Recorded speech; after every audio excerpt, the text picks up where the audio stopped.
Good morning, student.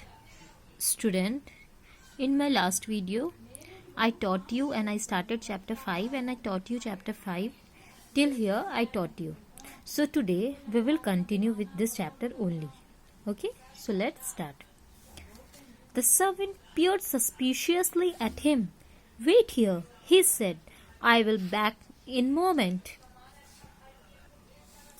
The servant went in. His whispers carried to the door. An old beggar man. "Oh, my master says he is your guest." The rich man came to the courtyard to take a look.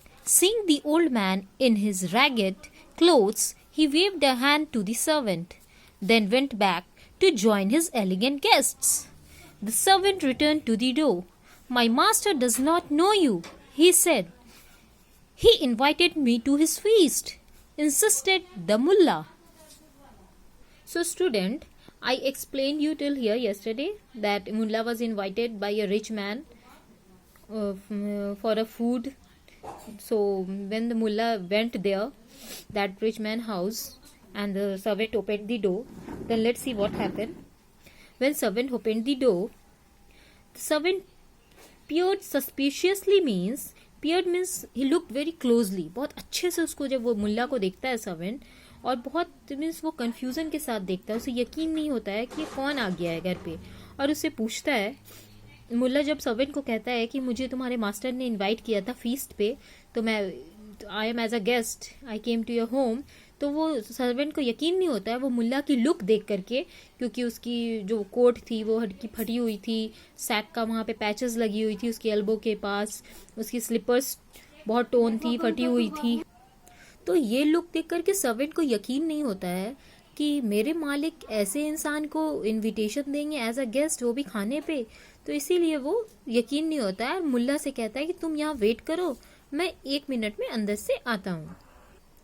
फिर servant अंदर जाता है और अपने मालिक से पूछता है. ठीक है, विस्पर्स मतलब धीरे धीरे बात करना, और लेकिन वो विस्पर्स की आवाज़ जो है वो बेगर तक आ जाती है. मीन्स वो जिसे वो सर्वेंट बेगर मान रहा था, मतलब मुल्ला नसरुद्दीन तक उसकी आवाज़, वो विस्पर्स की आवाज़ डोर तक आ जाती है.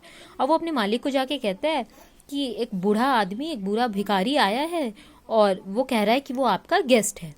तो जो रिच मैन था वो अपने कोर्टयार्ड पे जाता है और देखता है कि वो है कौन. जब वो कोर्टयार्ड पे जाके उसकी ड्रेसअप को देखता है तो उसे लगता है कि हाँ, ये सच में कोई भिखारी लग रहा है उसकी ड्रेसअप से. और वो फिर बोलता है, अपने सर्वेंट को हैंड वेव करता है, मतलब हाथ से इशारा करके मना करने बोल देता है कि तुम मना कर दो. और उसके और भी जो एलिगेंट गेस्ट आए हुए थे, एलिगेंट मीन्स जो बहुत अच्छे से ड्रेस होते हैं, बहुत अट्रैक्टिव और बहुत हाईली मैनर्स में, जो बहुत अच्छे से ड्रेसअप रहते हैं, तो वैसे हाई स्टैंडर्ड गेस्ट ऑलरेडी वो रिच मैन के घर पे बैठे हुए थे. तो वापस से वो रिच मैन अपने गेस्ट को अटेंड करने चले जाते हैं. तो सर्वेंट वापस डोर पे आता है और मुल्ला को कहता है, मुल्ला नसरुद्दीन को, कि मेरे मास्टर तुम्हें नहीं जानते हैं, आपको नहीं जानते आप कौन हैं. तो फिर मुल्ला नसरुद्दीन कहता है कि उन्होंने मुझे खाने पे बुलाया था फीस्ट में. The servant laughed. "Nonsense! Invited you? A ragged old beggar? My master's friends are noblemen and kings. Be off before I take a stick to you." So Mullah Nasruddin went home. He changed into his finest silk garments. He put his best cap on his head and added a handsome high-collared coat. He sprinkled rose water on his face and hands. He combed his beard. Smiling to himself, he made his way back to the rich man's house and knocked at the door. So student, अब क्या होता है, जब वो Mulla Nasruddin servant को कहता है तुम्हारे मास्टर ने मुझे दावत दिया है, मुझे इनवाइट किया था एज अ गेस्ट, तो सर्वेंट हंसने लगता है और बोलता है, ये क्या बेवकूफ़ जैसी बातें कर रहे हो तुम, एक बूढ़े भिखारी को मेरे मास्टर्स कैसे इनवाइट कर सकते हैं. मेरे मास्टर्स तो बहुत बड़े बड़े नोबल मैन, किंग्स, राजा महाराजा, वैसे लोगों को गेस्ट में इनवाइट करते हैं, वैसे लोग उनके फ्रेंड है, तुम उनके फ्रेंड नहीं हो सकते हो. तो तुम यहाँ से चले जाओ, इससे पहले I take a stick to you, मतलब इससे पहले मैं तुम्हें मार के भगाऊं, इसलिए तुम खुद से चले जाओ.